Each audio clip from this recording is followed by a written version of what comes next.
শুনে নেব। পত্র যখন পাবে সেখানে লেখা থাকবে, আর অন্য পাতায় এমবেডেড থাকবে।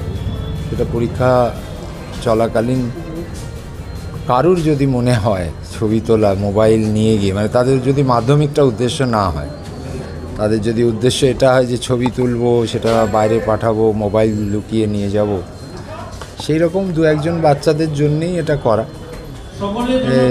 তাহলে যদি এরকম ছবি থাকে, তাহলে সেই ছবিটাকে আমরা যাতে দেখলে বুঝতে পারবো বোর্ডের তরফ থেকে যে কোন সংখ্যক প্রশ্ন থেকে ছবিটা উঠেছে, এবং সেই প্রশ্নটা।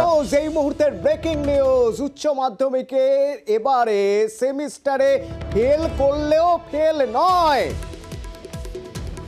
উচ্চ মাধ্যমিকের দুটি সেমিস্টারের পরীক্ষা হবে এবার, নতুন পদ্ধতি হাতে আর 1-1.5 মাস বাকি আছে তোমাদের মাধ্যমিক উচ্চ মাধ্যমিক পরীক্ষার।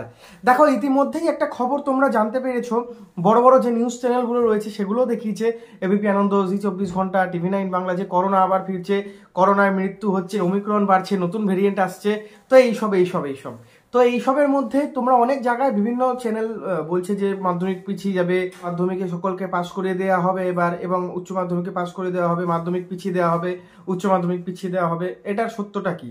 দেখো এটার কোনো সত্যতা নেই। আমি তোমাদের প্রথমেই বলে দিচ্ছি, করোনা আগে হয়েছিল, করোনার জন্য পরীক্ষা পিছিয়ে ছিল, পরীক্ষা বন্ধ হয়েছিল, কিন্তু এবার সেটা হবে না। মাধ্যমিক উচ্চ মাধ্যমিক যেরকম অফলাইন মোডে হবে সেরকমই হবে। তো প্রিয় মাধ্যমিক উচ্চ মাধ্যমিকের ছাত্রছাত্রীরা, তোমরা যদি এবছর পাশ করতে চাও সেটা কিন্তু আরও সহজ হয়ে গেছে। মধ্যশিক্ষা পর্ষদের যিনি সভাপতি রামানুজ গাঙ্গুলি, উচ্চ মাধ্যমিক শিক্ষা সংসদের সভাপতি, এই মাধ্যমিক উচ্চ মাধ্যমিকে কিন্তু আরও সহজ করে দিয়েছে, শর্ট প্রশ্ন বাড়িয়ে দিয়েছে। আর তোমরা যদি পাস মার্কের কাছাকাছি পেয়ে যাও, অর্থাৎ মাধ্যমিকে লিখিত পরীক্ষায় 25 পেতে হয়, তোমরা যদি 20, 21, 22, 23 পেয়ে যাও তাহলেও পাস করে দেওয়া হবে। তবে একটা শর্ত, সেই শর্তটা হচ্ছে কেউ যদি তোমরা টোকাটুকি বন্ধ করো, টোকাটুকি না করো, এবং তোমরা অনেকেই কেউ যদি ভেবে থাকো মোবাইল দিয়ে ছবি তুলে ভাইরাল করবে বা এরকম কিছু করবে, তাহলে কিন্তু তোমাদের ফেল করে দেওয়া হবে। তবে তোমরা যদি ঠিকঠাক উত্তর লেখো, মধ্যশিক্ষা পর্ষদের বোর্ড সভাপতি বলেই দিয়েছে, যদি নিজের মতো থেকে তোমরা উত্তর লেখো, প্রত্যেকটা প্রশ্ন অ্যাটেন্ড করে আসো, তোমরা যদি পাস মার্কের কাছাকাছিও নাম্বার পাও তাহলেও কিন্তু তোমাদের পাস করে দেওয়া হবে।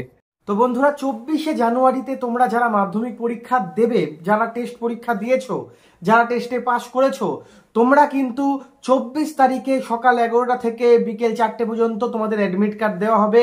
সেটা তোমরা অবশ্যই কালেক্ট করে নেবে তোমাদের স্কুল থেকে। এবং আরেকটা সব থেকে গুরুত্বপূর্ণ ইম্পর্টেন্ট কথা, সেটা হচ্ছে কারেকশন, কোন রকমের কারেকশন যদি অ্যাডমিট কার্ডে ভুল থাকে তাহলে কি করবে?